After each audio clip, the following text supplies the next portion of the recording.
Hey, I expected you to be smarter, lady, Mark said with a mean look, leaning back in his chair.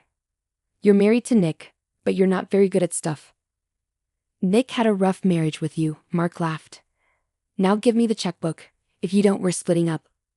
Fine, but you'll be sorry, I replied. Mark didn't seem to get what I meant. He just grinned and said, No, I won't. Mark seems to have gotten it all wrong. I've got a plan to keep him from getting his hands on Nick's money. I'm Karen, 35 years old. My life was happy until 3 years ago when my husband, Nick, died in a car crash. Since then, I've been heartbroken and struggling to move on. Mark, who was Nick's best friend, has been a huge support. He took me out, suggested movies, and did everything to help me feel better. Thanks to him, I started to heal. Now, 3 years later, I'm thankful for Mark's kindness. But then Mark surprised me one day by proposing. Karen, will you marry me? He asked. I know it's complicated because of Nick, but don't you think it's time to focus on your own happiness? It's been 3 years since Nick's passing, and I feel like I've finally started to heal, thanks largely to Mark's support. I hadn't seriously thought about moving on until now, maybe because of the guilt I felt towards Nick. But when Mark proposed, something clicked. Could being with Mark bring happiness to both of us, and even to Nick? I'll make you happy, for both of us, including Nick, Mark promised, looking me in the eye. I chose to believe him. Okay, I trust you. Thank you. And so, I agreed to marry Mark. At first, married life with Mark was great. Following his wishes, I became a homemaker and focused on taking care of the household. Mark would always message me after work, eager to know what's for dinner and rush home. Even though it was my second marriage, our early days together were filled with happiness. Mark often pitched in with chores on his days off, and there were no complaints. I hoped this blissful life would continue. Things took a turn for the worse after about 6 months. It was around 11 p.m. when Mark finally got home. You're late again. I've asked you to let me know when you'll be late, I reminded him. Got invited out suddenly, he brushed it off. What could I do? You could have just gone to bed, and texting would have been enough. I need to get dinner ready, it's not that big of a deal. Stop nagging as soon as I walk in, he snapped, heading straight to the bathroom. He's been coming home late a lot lately, not just today. And there's no communication from him, not even a call or text. He says he's at a work event, but I wonder if he really needs to go, especially on his days off. He doesn't help with chores anymore. You should at least pitch in on your days off, I tell him. He doesn't bother to respond, saying, Why should I work on my days off? That's your job. Figure it out yourself. But the biggest worry is our finances.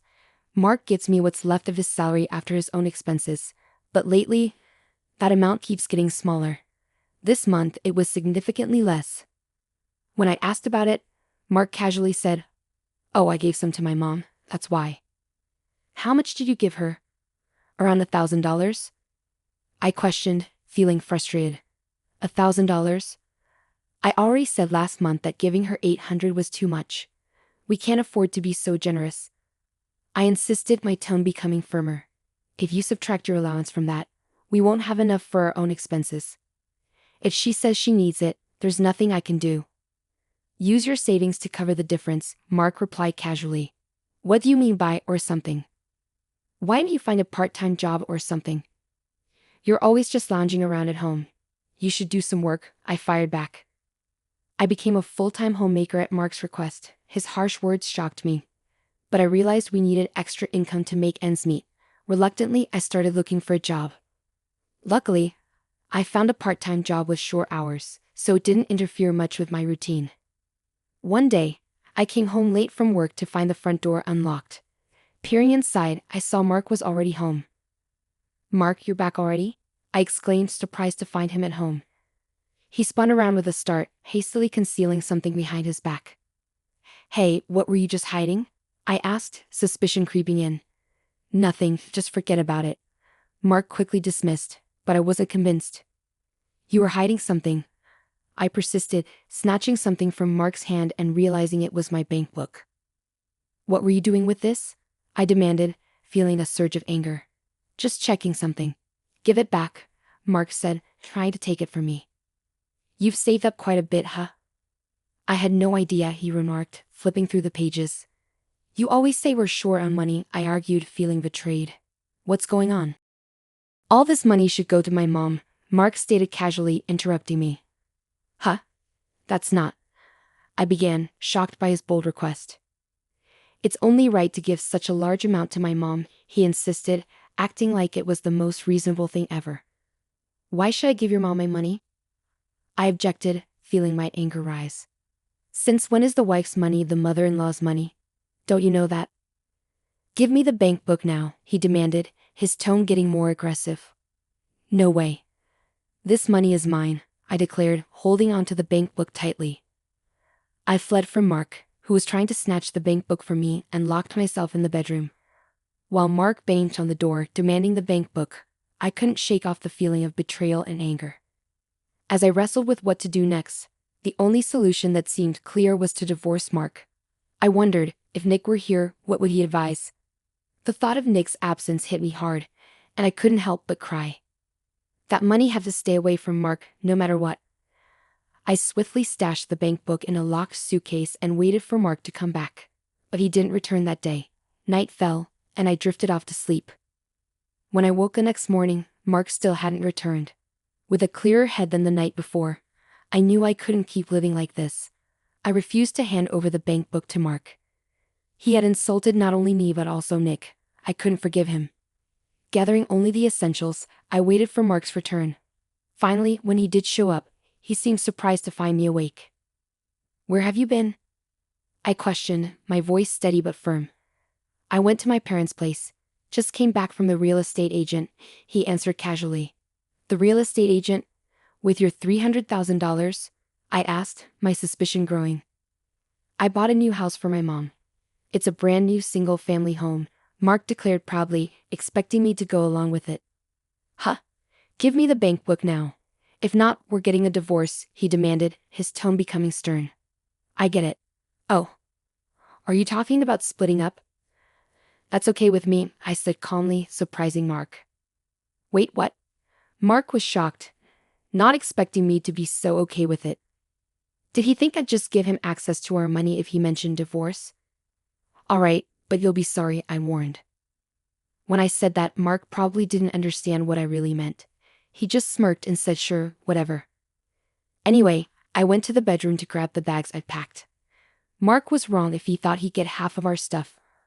Around $15,000, but he was wrong. There was no way he'd get that much money from me. But just letting him off easy for insulting Nick wasn't enough. I came up with a better plan. It would teach Mark a lesson if he experienced what he put others through. I put my bank book back in the kitchen drawer, grabbed my bags, and said, I'll send you the divorce papers later. Don't mess with my stuff. I'll move it when I can. Mark seemed suspicious of my careful planning, but I left anyway. I booked a room in a nearby business hotel and decided to stay there for about a week. During my time at the hotel, I found a rental apartment that was good for living alone. After sorting out the rental agreement, I started moving right away. I came back to the house while Mark was out in the afternoon to move my stuff. When I checked the bank book I left in the drawer, money had been taken out, leaving $150,000 behind, just like I expected. Mark probably used half for himself and bought a new house for his mom, but he regretted it later. I got the divorce papers from City Hall, filled them out, and sent them to Mark. But even after a week, then 2 weeks, they hadn't reached City Hall. And I couldn't reach Mark on the phone. After nagging him for a while, Mark finally answered, sounding annoyed. Can you hurry up and send the divorce papers to City Hall? Divorce papers? Oh, I'll send them in next week, I said casually. And you took money from my bank account, didn't you? That's illegal without my permission, Mark accused. Idiot. It's not illegal to take money from a family member's account. Plus, half of it would be mine after the divorce, so it's fair. I'm hanging up now, I said firmly, and I ended the call. Later on, it seemed Mark had finally sent the divorce papers to City Hall. When I checked, Mark and I were officially divorced. A month later, I was at work. The place where I worked part-time was offering full-time positions, and I applied. They accepted me. I heard some noise near the entrance, so I went to see what was happening. To my surprise, Mark and his mom were arguing with the receptionist. I rushed over and asked, "What's going on?" When I spoke, it turned to me urgently. Karen, we've been searching for you. Please listen, Mark begged. Please, Karen, forgive us, his mom added, sounding shaky. As they began to argue loudly, I somehow managed to calm them down. I told my boss about the situation, and we decided to talk things out at a nearby cafe.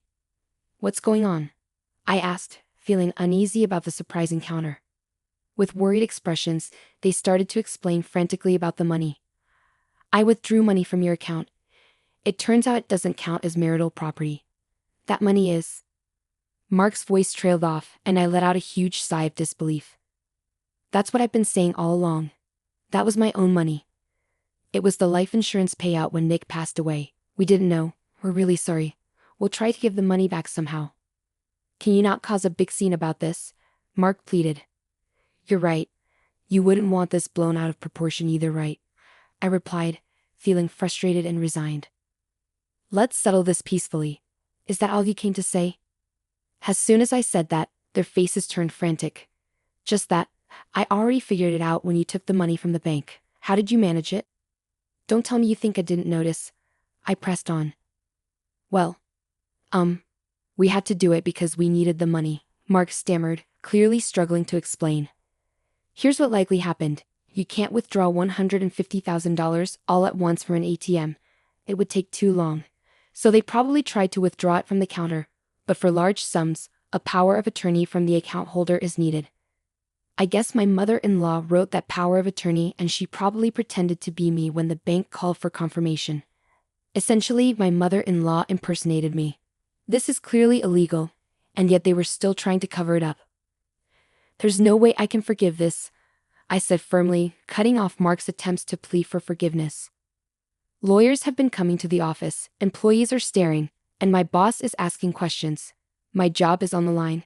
If things get worse, I might have to quit, and I won't find another job easily. Please let's settle this without going to court, Mark begged, desperation clear in his voice.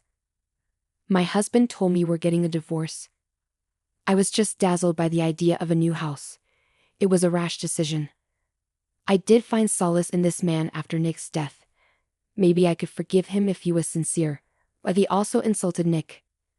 If not for that, things wouldn't have gone this far, I thought to myself, feeling torn. It's out of my hands now. Our next meeting will be in court, I declared, standing up to leave. Wait, Karen, please. Mark and his mother pleaded, kneeling in the cafe. But I ignored them and walked out. In the end, they were in the wrong, and they ended up facing a hefty lawsuit for me, leading to a significant debt for Mark and my former mother-in-law. The $150,000 withdrawn from my account was returned by my former father-in-law out of his own pocket. The new house they bought was sold off, but it only covered some of the cost. Mark, unfortunately, lost his job and struggled to find another one in this tough economy. He ended up working as a live-in security guard, surviving on cheap sandwiches and barely making ends meet while paying off his debt. My former father-in-law separated from my former mother-in-law, who now lives in a modest apartment and works part-time jobs to get by.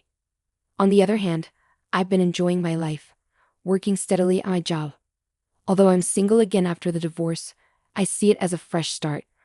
Recently, a kind and caring man has entered my life. I'm taking things slowly to avoid repeating past mistakes, but I can't help but feel hopeful about this new relationship.